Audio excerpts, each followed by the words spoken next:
Assalamualaikum warahmatullahi wabarakatuh. Perkenalkan kami di sini dari kelompok 2 yang beranggotakan Alia Salma Fadila, Aulia Sofia Zahra, Elfrida Sinta Sedina Alia, dan Hannah Hoironisa Filza akan mempresentasikan mengenai sistem peradilan di Indonesia.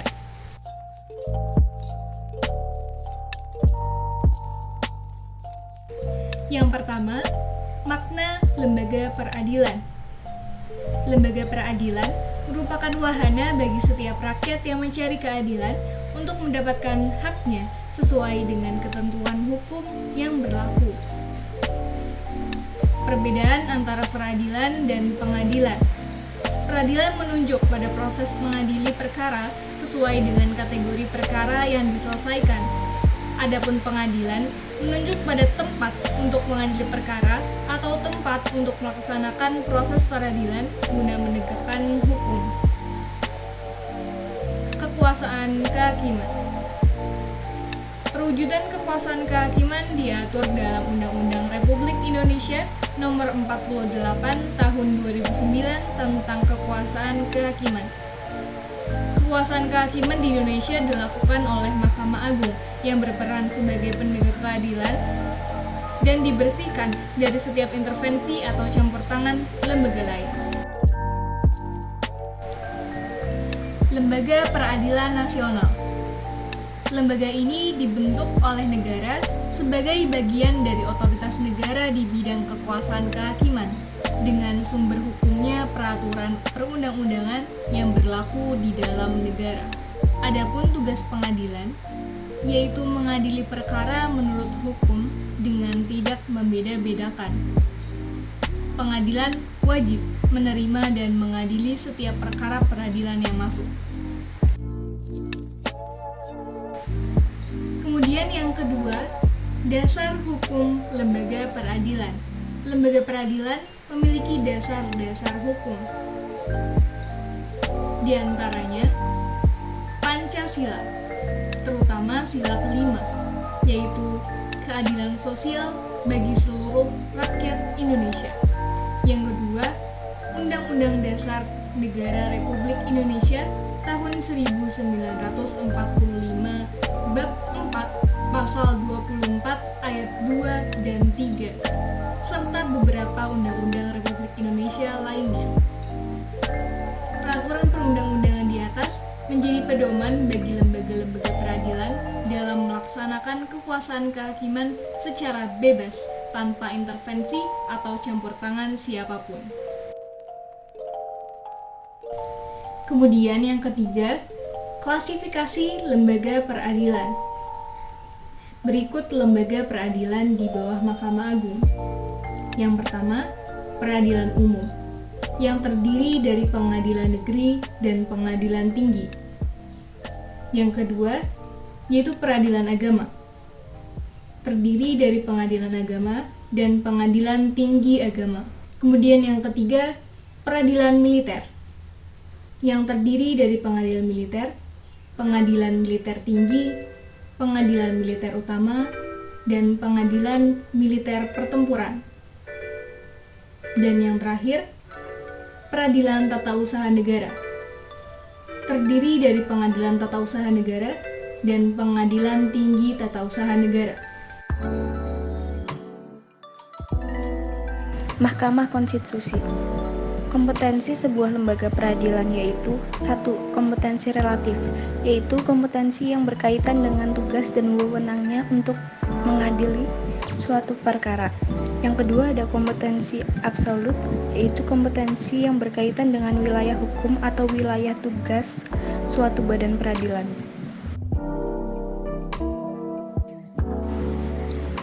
4. Perangkat lembaga peradilan. A. Peradilan umum. 1. Pengadilan negeri. Pengadilan negeri dibentuk berdasarkan keputusan presiden, berkedudukan di ibu kota atau kabupaten dan kota, serta daerah hukumnya meliputi wilayah kabupaten atau kota. Untuk menjalankan tugas dan fungsinya, pengadilan negeri mempunyai perangkat yang terdiri atas pemimpin yang terdiri dari seorang ketua dan seorang wakil ketua, lalu ada hakim, pejabat pelaksanaan kekuasaan kehakiman, panitera yang selalu dibantu oleh wakil panitera, panitera muda dan panitera pemuda pengganti, sekretaris, dan jurusita yang dibantu oleh jurusita pengganti. Yang kedua adalah pengadilan tinggi. Pengadilan tinggi merupakan pengadilan tingkat banding yang dibentuk dengan undang-undang. Perangkat pengadilan tinggi terdiri atas pimpinan, terdiri dari seorang ketua dan seorang wakil ketua, hakim anggota, hakim tinggi, panitera, dan sekretaris.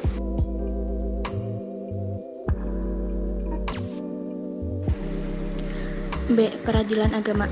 1. Pengadilan agama. Pengadilan agama merupakan pengadilan tingkat pertama dan dibentuk berdasarkan keputusan presiden, berkedudukan di ibu kota kabupaten atau kota, serta daerah hukumnya meliputi wilayah kabupaten atau kota.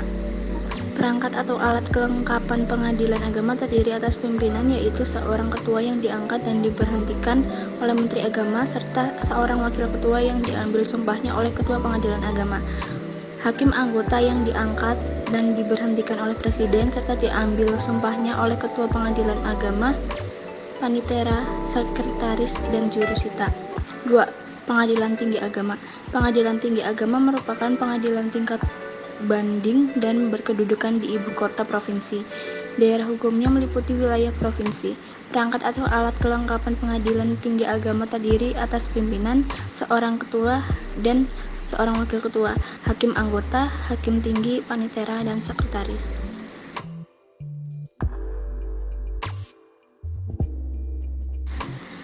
C. Peradilan Militer.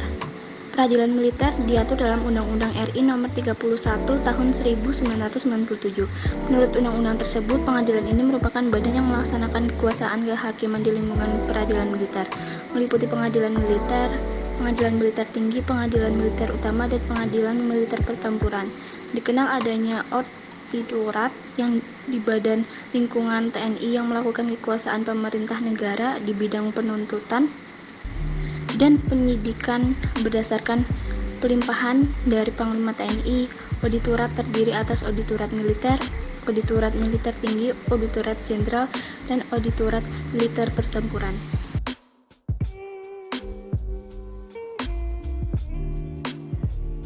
Selanjutnya adalah Peradilan Tata Usaha Negara. Peradilan Tata Usaha Negara terdiri atas Pengadilan Tata Usaha Negara dan Pengadilan Tinggi Tata Usaha Negara.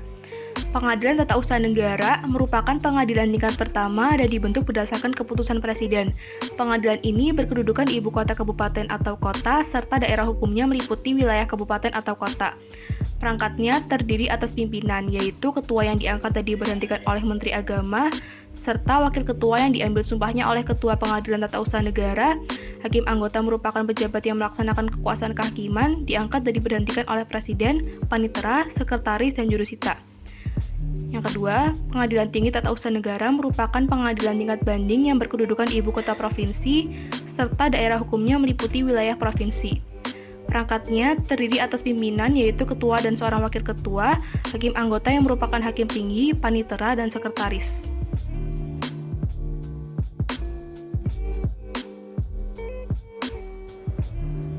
Mahkamah Konstitusi.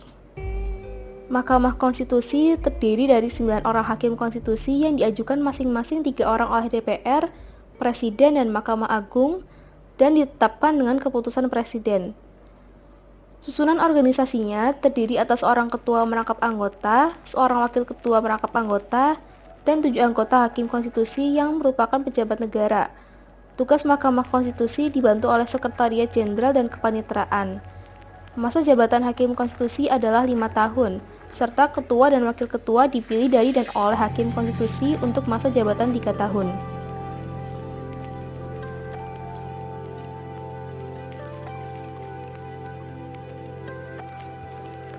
Yang kelima, tingkatan lembaga peradilan. Pengadilan tingkat pertama atau pengadilan negeri dibentuk berdasarkan keputusan Presiden. Kekuasaan hukumnya meliputi satu wilayah, kabupaten, atau kota. Pengadilan tingkat pertama memiliki wewenang, yaitu memeriksa dan memutuskan sesuai dengan ketentuan yang diatur dalam undang-undang. Fungsinya adalah untuk memeriksa tentang sah atau tidaknya penangkapan, penahanan, penghentian, penyidikan, atau penghentian tuntutan yang diajukan oleh tersangka, keluarga, atau kuasanya kepada ketua pengadilan dengan menyebutkan alasan-alasannya. Fungsi yang kedua, adalah untuk memutuskan ganti rugi atau rehabilitasi bagi seseorang yang perkaranya dihentikan pada tingkat penyidikan atau tuntutan. Selanjutnya, pengadilan tingkat kedua. Pengadilan ini disebut juga pengadilan tinggi yang dibentuk dengan undang-undang. Daerah hukum pengadilan tingkat kedua meliputi satu provinsi. Fungsinya adalah untuk menjadi pimpinan bagi pengadilan-pengadilan negeri di dalam daerah hukumnya, dan melakukan pengawasan jalannya peradilan dan menjaga supaya peradilan dalam daerah hukumnya diselesaikan dengan saksama dan wajar. Wewenangnya adalah mengadili perkara yang diputus oleh pengadilan negeri dalam daerah hukumnya yang dimintakan banding, dan memerintahkan pengiriman berkas-berkas perkara dan surat-surat untuk diteliti dan memberikan penilaian tentang kecakapan dan kerajinan hakim.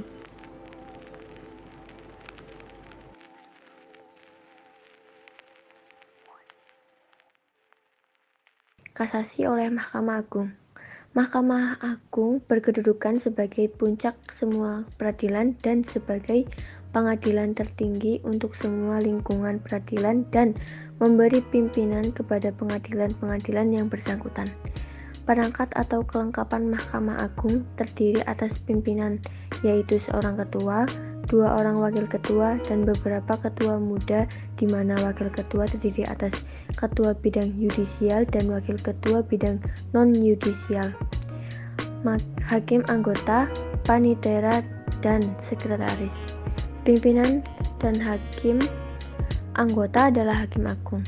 Wewenang Mahkamah Agung dalam hal kasasi yaitu membatalkan atau menyatakan tidak sah putusan hakim pengadilan tinggi karena putusan itu salah satu atau tidak sesuai dengan undang-undang. 6. Peran lembaga peradilan. A. Lingkungan peradilan umum. Kekuasaan kehakiman di lingkungan peradilan umum dilaksanakan oleh pengadilan negeri, pengadilan tinggi, dan Mahkamah Agung. Pengadilan negeri berperan dalam proses pemeriksaan, memutuskan dan menyelesaikan perkara pidana dan perdata di tingkat pertama. Pengadilan tinggi berperan dalam menyelesaikan perkara pidana dan perdata pada tingkat kedua atau banding. Mahkamah Agung berperan dalam proses pembinaan lembaga peradilan yang berada di bawahnya. Wewenang Mahkamah Agung yaitu 1. Mengadili pada tingkat kasasi terhadap keputusan yang diberikan pada tingkat terakhir oleh pengadilan di semua lingkungan peradilan di bawah Mahkamah Agung. 2. Menguji pengaturan perundang-undangan di bawah undang-undang terhadap undang-undang. 3. Memberikan pertimbangan hukum kepada Presiden dalam permohonan garasi dan rehabilitasi. B. Lingkungan peradilan agama. Bertugas dan berwenang memeriksa, memutuskan, dan menyelesaikan perkara di tingkat pertama antara orang-orang yang beragama Islam. C. Lingkungan peradilan tata usaha negara. Berperan dalam proses menyelesaikan sengketa tata usaha negara. D. Lingkungan peradilan militer. Menyelenggarakan proses peradilan dalam lapangan hukum pidana pihak anggota TNI, golongan yang dipersamakan dengan TNI menurut undang-undang, dan seseorang yang menurut Menteri Pertahanan dan Keamanan harus diadili oleh pengadilan militer. E. Mahkamah Konstitusi. Mahkamah Konstitusi berwenang mengadili pada tingkat pertama dan terakhir yang keputusannya bersifat final untuk perkara-perkara berikut. 1. Menguji undang-undang terhadap Undang-Undang Dasar Negara Republik Indonesia tahun 1945. 2. Memutus sengketa kewenangan lembaga negara yang kewenangannya diberikan oleh Undang-Undang Dasar Negara Republik Indonesia tahun 1945. 3. Memutus pembubaran partai politik. 4. Memutus perselisihan tentang hasil pemilihan umum. Mahkamah Konstitusi juga wajib memberikan keputusan atas pendapat DPR bahwa presiden dan atau wakil presiden diduga telah melakukan pelanggaran hukum, perbuatan tercela, atau tidak lagi memenuhi syarat sebagai presiden dan atau wakil presiden. Cukup sekian dari kami, kurang lebihnya mohon dimaafkan. Syukron, wassalamualaikum warahmatullahi wabarakatuh.